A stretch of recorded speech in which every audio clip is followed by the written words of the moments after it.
Welcome back everyone. Today we're going to be making a quick video planting my tomatoes.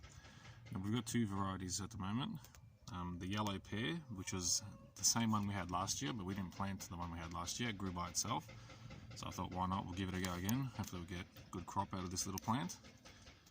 And the other one is tomato. I've never grown this one before. It's a little cherry tomato. So fingers crossed we get a good crop out of them. Now before we go and put them in the ground, tomatoes are one of the very few plants that you want to remove these little bottom leaves off, and you actually want to plant the plant deeper than it is in the pot.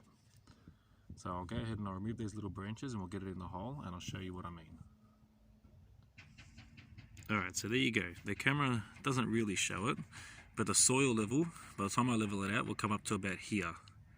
So you can see I've removed these bottom branches off from here and the other one up here. So the soil level will be about probably 2 inches higher than it was. So I'll go and backfill around it, we can give it a drink and see how it looks. And here's the second one in the ground. Now tomatoes are one of the few plants that when you remove these lower branches off, they'll actually form new roots all the way up the stem.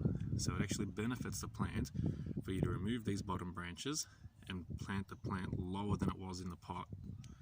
The plant will be stronger and you'll get a lot more fruit off it.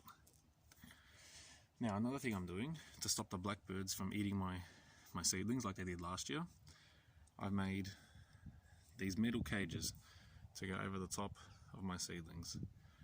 So I'm going to go ahead and secure this down and hopefully I'll get a good crop of tomatoes and the blackbirds won't get any at all. I hope you enjoyed the video. If you did, please subscribe to my channel and give the video a thumbs up. And thanks and bye for now.